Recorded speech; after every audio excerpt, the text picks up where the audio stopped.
Good morning दोस्तों। आज की वीडियो में हम एमएड थर्ड सेमेस्टर के विषयों के बारे में बात करने वाले हैं कि एमएड थर्ड सेमेस्टर का आपका पहला विषय कौन सा है और पहला विषय में आपको कौन सा सब्जेक्ट पढ़ना है। दोस्तों, एमएड थर्ड सेमेस्टर के अंदर जो आपका पहला विषय आता है दोस्तों, perspective and issue in teacher education, आपका ये पहला विषय है। ठीक ना। मैंने आपको पहले ही बताया था कि कोर्सेस पॉइंट इस यूट्यूब चैनल पर एमएड की रेगुलर क्लास रन करने वाली है, स्टार्ट होने वाली है। तो दोस्तों, आज से आपकी क्लास स्टार्ट हो गई है। क्लास इसी तरीके से स्टार्ट होती है। पहले जो भी विषय पढ़ाया जाता है उस विषय का सिलेबस आपको बताया जाता है कि इस विषय के अंदर हमें कितने यूनिट को पढ़ना है और क्या स्ट्रेटजी होगी, यूनिट प्लान क्या होगा। तो आज आपका पहला क्लास है एमएड थर्ड सेमेस्टर का। तो क्लास अब डेली रेगुलर बेस पे इस पे स्टार्ट हो गई है। आप जल्दी से जल्दी चैनल को सब्सक्राइब कर लें और अपने मित्रों, अपने साथियों, अपने भाइयों को इस चैनल से जोड़ लें ताकि उनकी घर बैठे बैठे फ्री में पढ़ाई हो जाए एमएड की। दोस्तों, एमएड एक बहुत ही अच्छा कोर्स होता है। यदि इसको आप ध्यान से पढ़ लेंगे तो ये आपको आगे बहुत ही मदद देगी। आप आगे बहुत ही अच्छा खुलकर काम कर पाएंगे, क्योंकि देखिए, शिक्षा जब तक आप वास्तविक रूप से नहीं लेंगे तब तक डिग्री का कोई महत्व नहीं होता है दोस्तों। तो इसलिए इस चैनल पर एमएड की हम बिल्कुल फ्री में ऑनलाइन क्लासेस प्रोवाइड करा रहे हैं। तो अधिक से अधिक अपने मित्रों साथियों को जोड़े और चैनल को आप अभी तुरंत सब्सक्राइब करें। वीडियो के डिस्क्रिप्शन में फेसबुक पेज कोर्सेज पॉइंट का लिंक है, उसको फॉलो ज़रूर कर लें, क्योंकि वहाँ पर हम अगली वीडियो का नोटिफिकेशन देते हैं कि अगली क्लास आपकी कितने बजे कब आने वाली है। तो दोस्तों, वीडियो को स्टार्ट करते हैं। तो एमएड थर्ड सेमेस्टर के अंदर MEd 301 perspective and issue in teacher education के बारे में हम लोग आज पढ़ने वाले हैं। आपका यूनिट 1 है इसमें दोस्तों, meaning, nature and scope of teacher education, types of teacher education programmes, the structure of teacher education curriculum and its vision, teacher education in India, historical perspectives, approach to teacher development, traditional competency based and reconstructionist. ठीक ना। इसका हिंदी में हम अर्थ जान लेते हैं कि unit 1 में ए में हमको क्या पढ़ना है। दो आपका भाग होगा, ए और बी। एक यूनिट के अंदर दो भाग होगा, ए और बी। तो ए के अंदर क्या पढ़ना है दोस्तों, शिक्षक, शिक्षा का अर्थ, प्रकृति और दायरा। इसको इंग्लिश में क्या बोलेंगे, nature and scope of teacher education. ठीक ना। शिक्षक, शिक्षा का अर्थ, प्रकृति और दायरा। फिर क्या है, types of teacher education programs, शिक्षक, शिक्षा के प्रकार, कार्यक्रम। ठीक ना। शिक्षक, शिक्षा यानी कि शिक्षक बनने के लिए जो शिक्षा चाहिए उसके प्रकार के कार्यक्रम। ठीक ना। Types of teacher education programs. ठीक, ये वाला आपका था। फिर इसके बाद क्या है दोस्तों, शिक्षक, शिक्षा पाठ्यक्रम की संरचना और इसकी दृष्टि। शिक्षक, शिक्षा पाठ्यक्रम की संरचना और इसकी दृष्टि, the structure of teacher education curriculum and its vision. जब आप पढ़ाने के लिए कॉलेज में जाएंगे assistant as a assistant professor, तो आपको विजन बनाने के लिए बोला जाएगा। जब आपको लेक्चर प्लान और विज़न आपको सबमिट करना होगा अपने प्रिंसिपल को, तो आप विज़न बनाने उसमें सीखेंगे कि आप का जो लेक्चर प्लान है उसमें जो आप बच्चों को पढ़ाने जा रहे हैं उसका विज़न क्या है। ठीक ना। विज़न यानी उद्देश्य भी कह सकते हैं। ठीक, आगे क्या है, शिक्षक भारत में शिक्षा। ठीक ना। Teacher, teacher education in India, शिक्षक भारत में शिक्षा। ठीक ना। Teacher education in India, teacher की जो एजुकेशन है वो भारत में क्या है। ठीक ना। हिस्टोरिकल पर्सपेक्टिव, ऐतिहासिक परिप्रेक्ष्य। ठीक ना। पर्सपेक्टिव का अर्थ होता है दोस्तों परिप्रेक्ष्य। ठीक ना। अप्रोच टू टीचर डेवलपमेंट, शिक्षक विकास के दृष्टिकोण। ठीक ना। शिक्षक विकास के दृष्टिकोण। डेवलपमेंट ट्रेडिशनल यानी पारंपरिक होता है। Competency based and reconstructionist. ठीक ना। शिक्षक विकास के दृष्टिकोण पारंपरिक, योग्यता आधारित और पुनर्निर्माणवादी इसका अर्थ है, इसका अर्थ पुनर्निर्माणवादी है। ठीक ना दोस्तों, ये आपको यूनिट 1 के अंदर ए में पढ़ना था। ठीक ना, अब आ जाते हैं बी में कि बी में क्या पढ़ना है। थोड़ा बड़ा कर लेते हैं ताकि आप लोग को भी अच्छा दिखे और मुझे भी सही सही दिखे। Purpose and components of pre service teacher education, traditional approach, expository, collaborative and experiential learning, face to face, open and distance learning modes, blended approach, induction, one shot and cascade. ठीक ना, इसका हिंदी में क्या अर्थ हो जाएगा। सेवा पूर्व शिक्षा का उद्देश्य और घटक, व्यवहारिक दृष्टिकोण, एक्सपोजिटरी सहयोगात्मक और अनुभवात्मक शिक्षा, face to face, open and distance learning modes, blended approach, induction, one shot और कैस्केड। ये आपको यूनिट 1 के बी में पढ़ना है। ठीक ना, जब हम लेसन वाइज टच करेंगे यानी एक एक टॉपिक का जब आपको वीडियो लेक्चर प्रोवाइड होगा तो आपको इसके बारे में डिटेल में जानने को मिलेगा। ठीक ना, इसलिए कन्फ्यूजन मत होइएगा। अभी मान लीजिए कोई नया टॉपिक आ रहा है तो आपको अगर हवा नहीं लगता होगा तो आप घबराइएगा मत, क्योंकि अभी तो ये क्लास का पहला दिन है। तो अभी तो हम सिर्फ टॉपिकों से रूबरू हो रहे हैं कि हमें क्या क्या पढ़ना है। जब आगे आपको एक एक टॉपिक के ऊपर वीडियो लेक्चर प्रोवाइड होना शुरू हो जाएगा तो फिर आपकी पूरी कन्फ्यूजन दूर हो जाएगी। तो आप घबराइएगा बिल्कुल भी नहीं, अभी बस जान लीजिए कि हमें क्या क्या पढ़ना है। फिर आगे वीडियो लेक्चर क्रमशः आपकी इस चैनल पर रन करने वाली है, तो मैं आपको एक एक टॉपिक को विस्तार से बताने वाला हूँ। ठीक है दोस्तों, चैनल को लेकिन ज़रूर सब्सक्राइब आप लोग कीजिएगा।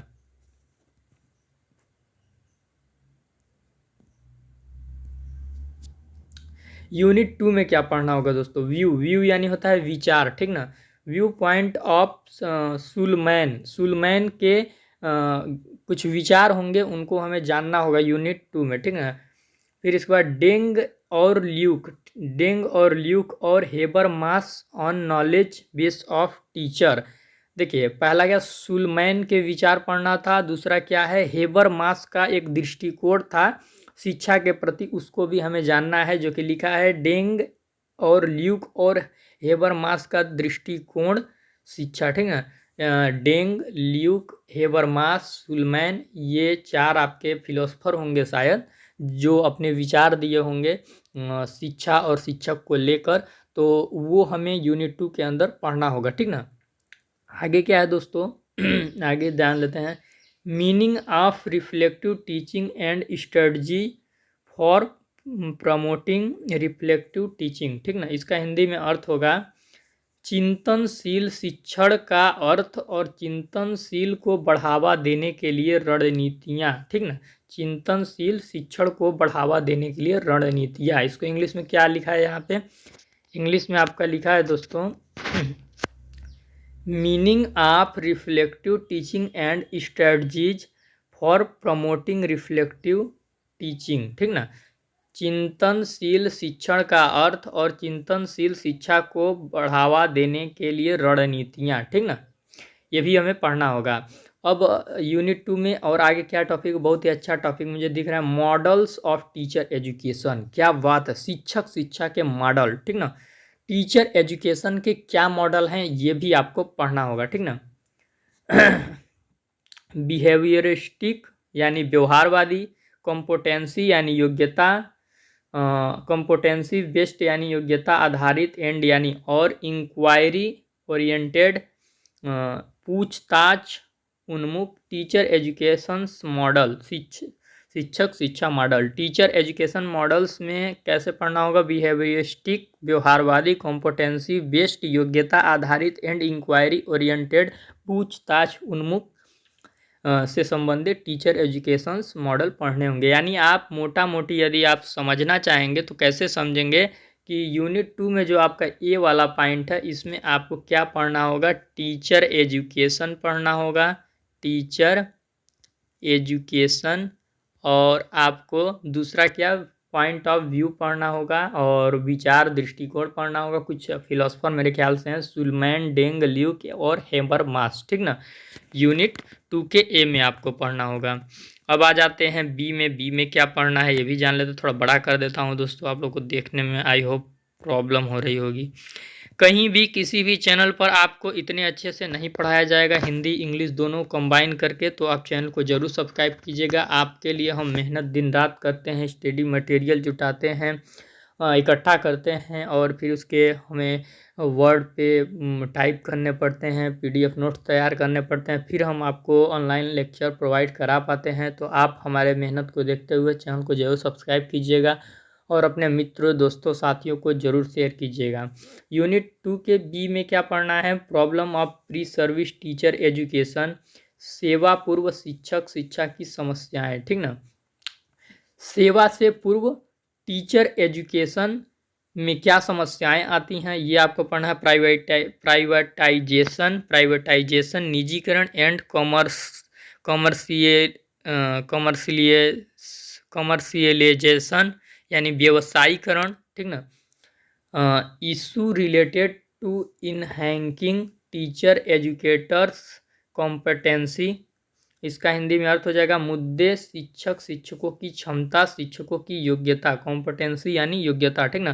क्वालिफिकेशन ऑफ टीचर, शिक्षकों की योग्यता हो जाएगा qualification of teachers. Teacher requirement policies, शिक्षक को बढ़ाने से संबंधित भर्ती नीतियां के बारे में भी पढ़ेंगे हम लोग कि शिक्षक को कैसे बढ़ाएं, उनसे संबंधित जो भर्ती के लिए नीतियां आती हैं उनको भी हम लोग पढ़ेंगे, जिसको इंग्लिश में क्या बोला है? Teacher requirement policies. फिर आगे क्या है दोस्तों? आगे है आपका professional development of teachers and vertical mobility of teachers, ठीक ना। शिक्षकों का व्यावसायिक विकास, जिसको बोलेंगे प्रोफेशनल डेवलपमेंट ऑफ टीचर्स, शिक्षकों का व्यावसायिक विकास and vertical mobility of teachers, कार्यक्षेत्र की गतिशीलता, शिक्षकों की कार्यक्षेत्र की गतिशीलता, शिक्षकों की कार्यक्षेत्र की गतिशीलता। तो यानी इसमें हम जब सेवा से जो पूर्व मतलब उनका नौकरी नहीं लगा है उससे पहले शिक्षकों की क्या समस्याएं होती हैं, शिक्षक के शिक्षा की क्या समस्याएं होती हैं, उनको हम लोग पढ़ेंगे कि शिक्षक कैसे पढ़ता है, उसमें क्या प्रॉब्लम आती हैं। फिर हम लोग पढ़ेंगे निजीकरण और व्यवसायीकरण मुद्दे, टीचर एजुकेशन की क्या क्षमता होती है, टीचर, ठीक ना। शिक्षकों की योग्यता के बारे में पढ़ेंगे, शिक्षक कैसे बढ़ें, इसके लिए भर्ती नीतियां क्या होती है इसके बारे में हम पढ़ेंगे। शिक्षकों का व्यावसायिक विकास और शिक्षकों की कार्य क्षेत्र की गतिशीलता के बारे में भी हम लोग पढ़ेंगे दोस्तों, ठीक ना। देखिए थोड़ा बहुत पढ़ाने में प्रोनाउंसिएशन का मिस्टेक हो जाता है, इससे थोड़ा सा हमें समय दीजिए, हम अपने प्रोनाउंसिएशन को ठीक करेंगे। बाकी कोई भी जन्म से सीख के आता नहीं है, तो धीरे धीरे सारी चीज़ें सही हो जाती हैं, ठीक ना। तो आप लोग समझदार हैं, समझते होंगे अच्छे से, ठीक ना। 4 यूनिट होते हैं एक विषय में, इसमें 4 ही हैं, तो तीसरे यूनिट में हम लोग आ गए। तीसरे यूनिट में हमें क्या पढ़ना है? कॉन्सेप्ट किसे कहते हैं? अवधारणा को। हमने कोई प्लान बनाया, वो क्या हो गया? कॉन्सेप्ट, ठीक ना। या किसी भी चीज़ का जो तर्क होता है उसे भी आप कॉन्सेप्ट बोल सकते हैं, ठीक ना। कॉन्सेप्ट, नीड क्या होता है कि आवश्यकता क्या है, ठीक ना। पर्पज, उद्देश्य, एंड स्कोप यानी दायरा of in service teacher education, ठीक ना। सेवाकालीन, इन सर्विस यानी शिक्षक है जो अब सर्विस में आ गया है, ठीक ना। तो सेवाकालीन शिक्षक शिक्षा संगठन अवधारणा, आवश्यकता और उद्देश्य और कार्य क्षेत्र, ठीक ना। सेवा में आ जाने के बाद टीचर का क्या उद्देश्य होना चाहिए, क्या आवश्यकता होना चाहिए, क्या अवधारणा होना चाहिए, क्या कार्य क्षेत्र होना चाहिए, इसके बारे में हम लोग पढ़ेंगे, ठीक ना। Organisation and modes of in service teacher education, ये भी पढ़ेंगे। सेवाकालीन शिक्षक शिक्षा के तरीके, ठीक ना। सेवाकालीन शिक्षक शिक्षा के तरीके। उसके बाद क्या है? उसके बाद है agencies and institutions of in service teacher education at district, state and national levels, ठीक ना। बहुत ही इम्पोर्टेंट है, आप लोग ध्यान से देखिएगा क्योंकि यही आप लोग को थोड़ा कठिन पड़ेगा। अभी टॉपिक समझ लीजिए तो आगे थोड़ा सरल आप लोग को लग सकता है, ठीक ना। क्या है? सेवाकालीन संस्थान, जिला, राज्य और राष्ट्रीय स्तर पर शिक्षक शिक्षा, ठीक ना। यानी कि जो टीचर एजुकेशंस है, ठीक ना, जो टीचर एजुकेशंस हैं, जो सेवाकालीन संस्थान हैं, वो जिला लेवल पर क्या है, राज्य पर क्या है और राष्ट्रीय स्तर पर शिक्षक टीचर एजुकेशंस क्या है। एस एस से R S C R T, N C R T, N C T and U G C. अब आप लोग समझ ही गए होंगे ये बोर्ड के नाम है, ठीक ना, पैटर्न का नाम है, बोर्ड का नाम है। तो जब आपको आगे की वीडियो लेक्चर प्रोवाइड होंगी तो एक एक, जैसे एनसीईआरटी आप लोग सुनते आए होंगे, यूजीसी भी आप लोग सुनते आए होंगे, एससीईआरटी भी सुनते आए होंगे, तो ये सब के बारे में आपको विस्तार से एक एक वीडियो में बताया जाएगा। मतलब आप लोग एजुकेशन के दुनिया में एक अच्छा विस्तार हासिल करेंगे, ठीक ना। एजुकेशन में आप लोग को बहुत कुछ जानने का मौका मिलेगा, बस चैनल पे आप लोग बने रहिए, ठीक ना। अब बी में देख लेते हैं कि बी में हमें क्या पढ़ना है, ठीक ना। बी वाले में यूनिट 3 के अंदर ए में हम लोग देख लिए क्या पढ़ना था। अब बी में देख लेते हैं एनसीटीई स्ट्रक्चर एंड फंक्शन, ठीक ना। एनसीटीई संरचना और कार्य, जो एनसीटीई आपका बोर्ड होगा, ठीक ना, एनसीटीई जो बोर्ड होगा उसके क्या स्ट्रक्चर हैं, क्या फंक्शन है, ठीक ना। Scope of teacher education programs as reflected in NCTE guidelines, ठीक ना। शिक्षक शिक्षा कार्यक्रमों का दायरा जैसा कि परिलक्षित होता है एनसीटीई दिशा निर्देश। एनसीटीई गाइडलाइंस के तहत टीचर एजुकेशन के क्या प्रोग्राम्स हैं और क्या टीचर का दायरा है, ये हम लोग पढ़ेंगे, ठीक ना। टीचर एजुकेशन का क्या दायरा है उसको पढ़ेंगे। Stage specific and area specific teacher education program, ठीक ना। इसका हिंदी में क्या अर्थ होगा आपका? चरण विशिष्ट और क्षेत्र विशिष्ट शिक्षक शिक्षा कार्यक्रम, ठीक ना। NAAC-NCT criteria for assessment of teacher education institutions, शिक्षक शिक्षा संस्थानों के मूल्यांकन के लिए NAAC-NCT मानदंड, ठीक ना। आगे बढ़ते हैं हम लोग यूनिट 4 में। यूनिट 4 में हमें क्या क्या पढ़ना है? यूनिट 4 में देखिए इथिक्स भी दिखा रहा है, इथिक्स भी शायद पढ़ना होगा। Concept of profession and professionalism, teacher as a profession, professional ethics of teachers in hacking and evaluating teacher effectiveness, challenges of professional development of teachers, ठीक ना। आगे ए वाले को ही जान लेते हैं कि क्या है, ठीक ना। ये में आपका पढ़ना है पेशे और व्यावसायिकता की अवधारणा, एक पेशे के रूप में शिक्षण, यानी कि जो आपका थोड़ा सा एक बार ऊपर भी हम लोग देख लेते हैं क्या था। टीचिंग एज अ प्रोफेशन, ठीक ना। टीचिंग करना एक पेशे के रूप में कैसा प्रतीत होता है और समाज में इसका क्या महत्व है, ये हम लोग पढ़ेंगे। पेशेवर नैतिकता, शिक्षकों की संख्या, शिक्षक प्रभावशीलता में वृद्धि और मूल्यांकन, शिक्षक की जो प्रभावशीलता है उसमें कैसे वृद्धि है और क्या उसका मूल्यांकन होता है, वो पढ़ेंगे। शिक्षकों की चुनौतियाँ क्या होती हैं, शिक्षकों का व्यावसायिक विकास क्या होता है, यूनिट 4 के ए में हम लोग पढ़ेंगे, ठीक ना। आइए यूनिट बी को भी जान लेते हैं कि यूनिट बी में हमारा क्या कुछ है, ठीक। थोड़ा बड़ा कर देता हूँ, आप लोग को दिखेगा। बहुत कुछ बातें हैं जो आप सभी से करनी है, आप लोगों को बतानी है, और इस लेक्चर वीडियो के माध्यम से हम लोग कन्वर्सेशन भी करेंगे और जो डेमोन्स्ट्रेशन होता है वो भी किया जाएगा।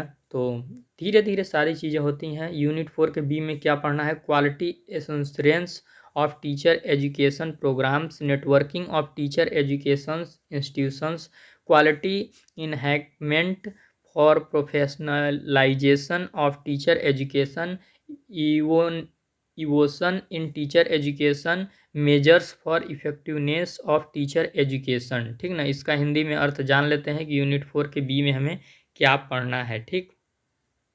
थोड़ा बड़ा कर देता हूँ और बड़ा बड़ा आपको दिखेगा। शिक्षक शिक्षा कार्यक्रमों की गुणवत्ता आश्वासन, ठीक ना। इसको इंग्लिश में क्या बोलेंगे? टीचर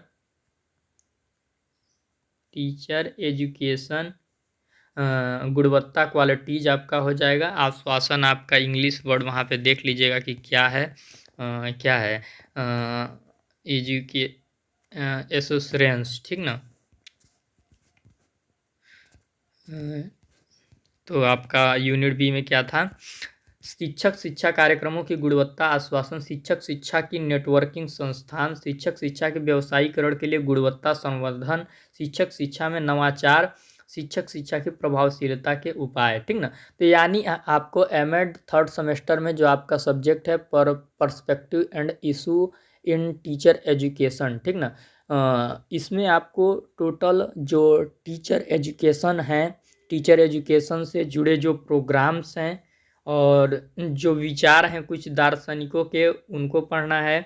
और टीचर एजुकेशन में क्या समस्याएं आती हैं, शिक्षकों का विकास कैसे किया जाए, और क्या लेक्चर प्लान है, सेवा से पहले टीचर का जो शैक्षिक जीवन होता है वो क्या होता है, सेवा के बाद एक टीचर का क्या उद्देश्य होना चाहिए, क्या कार्य क्षेत्र होना चाहिए, क्या आवश्यकता होना चाहिए, ये सारी चीज़ें आपको कुल मिला के इसमें पढ़नी है। तो आई होप आप लोग को काफ़ी समझ आया होगा कि हमको एमएड थर्ड सेमेस्टर में क्या क्या पढ़ाई करनी है। ये आपका दोस्तों लेक्चर फर्स्ट था, एमएड थर्ड सेमेस्टर के अंदर का पहला लेक्चर था। यदि आपको वीडियो नॉलेजेबल लगा हो, इन्फॉर्मेशनल लगा हो, तो चैनल को ज़रूर सब्सक्राइब कीजिएगा दोस्तों। और वीडियो के डिस्क्रिप्शन में आपको इसी चैनल का फेसबुक पेज मिल जाएगा कोर्सेस पॉइंट का, तो उसको फॉलो ज़रूर कीजिएगा क्योंकि आने वाली अगली वीडियो का अपडेट मैं वहीं पे देता हूं। और दोस्तों यदि आपको एमएड से जुड़ी, MEd first semester, second semester, third semester, fourth semester से जुड़ी ये जो मैं पढ़ा रहा हूँ इसकी यदि पीडीएफ नोट्स चाहिए तो आप हमारे चैनल के अबाउट सेक्शन में जाकर हमारे व्हाट्सएप ग्रुप को ज्वाइन कर लीजिएगा और वहाँ पर हमसे कांटेक्ट कीजिएगा। तो इसके आपको हम बिल्कुल फ्री में पीडीएफ नोट्स भी प्रोवाइड करा देंगे। अपने मित्रों, अपने साथियों, अपने भाइयों बहनों जो भी फैमिली में है, चाहे फ्रेंड सर्कल में है, इस चैनल का लिंक जरूर भेजिए क्योंकि हम आपके लिए तत्पर हैं। एमएड की बिल्कुल फ्री ऑनलाइन और अच्छी एथेंटिक क्लास देने की कोशिश में लगे हुए हैं दोस्तों। तो आप इस चैनल को ज़रूर सब्सक्राइब कीजिए और हमारा हौसला बढ़ाइए। वीडियो को देखने के लिए धन्यवाद दोस्तों।